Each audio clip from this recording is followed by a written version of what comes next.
Hello, welcome to Karma on Deck. This is your weekly tarot reading for the sign of Leo.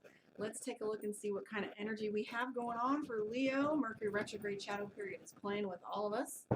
That's been a little fun. Let's take a look and see, guys.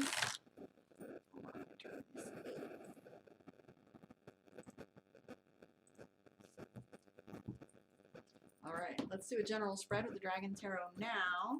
And then we will take a look and see how things are playing out for you. Hello, everyone. Hi, Megan. What's going on? I can't wait to talk to you on Sunday in the class. All right, first thing that comes up, Three of Wands. Three of Wands is the card that I like to reference to the hot seat. Guys ever seen roasting or comedians where they get another celebrity and they just kind of sit them in the chair and make fun of them? This is kind of like that. You're feeling like you're on the hot seat. It doesn't necessarily mean that you're literally being roasted, but it does mean that you have this hot seat kind of thing where you're being exposed or talked to or about, or maybe it's just some examination. So what this would look like for you for the Three of Wands would be, some common gossip that's going on in the workplace or school or amongst your family, or people are asking questions, and maybe it's one of those subjects that makes you uncomfortable. This is why it's so kind of unfun. I also see the High Priestess card, the Three of Wands, Queen of Cups, and the Hermit. For those of you on my other social media, both Facebook and Instagram, please join me on my YouTube, Karma on Deck. You can see all of these cards here in picture, so you can see them if I forget to hold them up. But if you look here, you have this hot seat. There's these flames, and this is just attention. So it doesn't necessarily mean that it's bad, but it is uncomfortable to be examined or criticized. We also see the Ten of Wands here, which is anxiety, so like tension a little bit. You have the Queen of Cups, which is emotions. So this is like a very emotional time for you. You have the High Priestess too, which tells us that like secrets are coming up, or maybe even like things are coming to light that you didn't already know. So it's like exposure. It might not mean that you're being exposed, maybe someone near you getting exposed, so therefore it creates attention on everyone. I see the Hermit card. So this references delays. It tells us that there's like, sorry, not delays. This is isolation. So you're feeling like you're, sometimes the Hermit card can talk to us about being isolated in specific. So that would be a great reference when we say COVID's coming. Now look, we have this quarantine. And the Hermit card is our card for silence, retreat, the ability to go quiet and examine. Okay, so what does a hermit do? What does a priest or a monk do? They go in quiet, they go into solitude, and they kind of think the things. So be aware of miscommunication in the next little bit, because we do have the Three of Swords in play. Now the Three of Swords literally is the Mercury retrograde card. Whenever Mercury retrograde is popping up, this card is in play in almost every reading. So don't get like super shocked or surprised. And with Aquarius, the talky ones just expect everybody to want to talk things out right now. The Aquarius Mercury energy is about having like a more expansive view and a more influence toward the greater collective rather than just personal gain.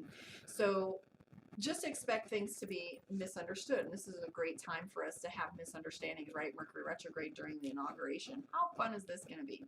I'm also seeing Queen of Wands and the Ace of Coins. So if money's been tight for you, this right here is telling us that there's this ability to acquire more. And this Ace of Coins means it's a much more abundantly coming to you than you expect it to be.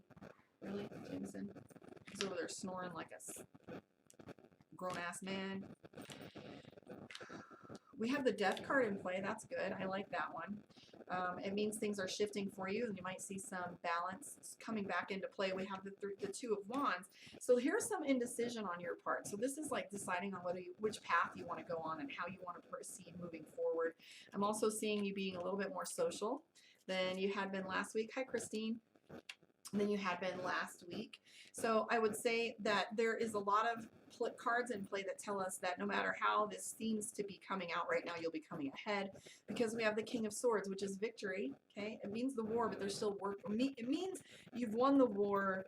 Now you must win the peace, or earn the peace, or build it. So for example, you're buying a house. Yay, you got the house, but now you have to move in and do the remodel and the painting and organize and all the things that come with that. It's like getting the acceptance to the school you want to go to, and then suddenly, you get there. Now you've got work to do for another how many years your degree is. So the King of Swords means victory. However, There's a lot of groundwork to be coming for you, and that's why we have the Two of Wands, which is our indecision card. And so it seems to me like you have two paths that you want to go on, and I do see some changes happening. This is crossing a bridge, and then we have the Death card, which is kind of like a baptism or a sudden change. So you can expect these things to change, and mostly it's going to be affecting your foundation. Right here we have the Four of Wands, which is your foundation, and having the ability to you know, balance and find the little pillars of your life and strengthen them. I will admit, though, you have the Three of Coins, which means busy labor. Hi, Brenda. So this is your card for being busy labor, putting in a lot of effort. So I see that you might have, I'm not seeing fatigue, though, but you're going to be working hard this week. Let's pull some cards for you from Mystic Dreamer, and we will see what your Leo moon is. Please join me on my YouTube, Karma on Deck. And for those of you who want to book your one-on-one, karmaondeck.com. And also just noted, like Megan was talking about earlier, there is the Tarot 101 class. It got postponed a week because my brand new car broke down. Hello, Mercury retrograde. How fun is that? Day one, before 24 hours even went up. It was all inconvenience and nothing really drastic, but it reminded me Mercury's on the rise. And it always hits moi the first in the shadow period, and then it tones down for the rest of it. So the first week is always really weird. And usually for me, my Mercury is pretty powerful. So, however, I'm as conscientious as anyone else, and I do get affected. So here we go with the new car. All right, first thing that comes up with you for Leo moon, Knight of Wands, okay? It's okay, Emily. Yeah, it'll be up on the YouTube, so even though you missed the beginning, you can catch it on the YouTube, and you'll get the opportunity to see the cards picture in picture. So if you go there, you won't miss them, and you'll get your notifications too. So, but like I was saying, the Tarot 101 class will be beginning this Sunday at noon Mountain Standard Time. So pay attention to time zones when you do this. But you don't necessarily have to have a deck when you come on the first class, but it would be beneficial because we're going over the major arcana first class. So we're going to be breaking down all of those different suits and how they apply, and maybe mixing in a little astrology so you can understand. If you are an astrologer, you'll kind of know how they play, and it'll make it easier for you to, you know, to figure out. Anyway, sorry, my phone got blocked out there for a second. All right, so the only other thing, I pulled one more card for you on the tip of this before I started to read the spread, and I got the Knight of Swords, which tells me that Leo is a little short-tempered. So this is like road rage. It doesn't have any sense to it or any reason, okay? The first card that comes out for us is the Knight of Swords, and this is an apology. So the Knight of Swords means a pledge or an apology. And it also means that there's a fight or was a fight that's going on and you are trying to resolve it. I do see that you've gone a little silent. Again, this is the Four of Swords, okay, as above, so below. So even though you have your general spread, this is underneath in what you're thinking. And I'm seeing this Four of Swords, which is I'm going to go quiet. I'm going to go silent. I'm not going to talk. I'm not going to add any fuel to the fire. And I'm just going to watch, okay? Mostly Leo is concerned with the foundation of their money. If you look here, this is the Ten of Pentacles, which is our legacy. Your congruency card for this reading is the High Priestess. So the High Priestess is all about secrets, intuition, magic, all kinds of different secrets and information. Your intuition may be firing pretty crazy right now. We do have the Three of Cups for you, which is a desire for celebration, a desire for something a little more fun and less than problems, etc. I do see the Two of Pentacles, and if you look again, this is two different paths. That is exactly like the other card that you had, juggling two things or two ideas. Now this isn't six of one, half dozen of the other. This is two things. He's got two things in hand. Which ship? You can't get on either ship. You can't get on both ships. You have to pick one or the other. So I'm seeing that this is causing a little strife for you.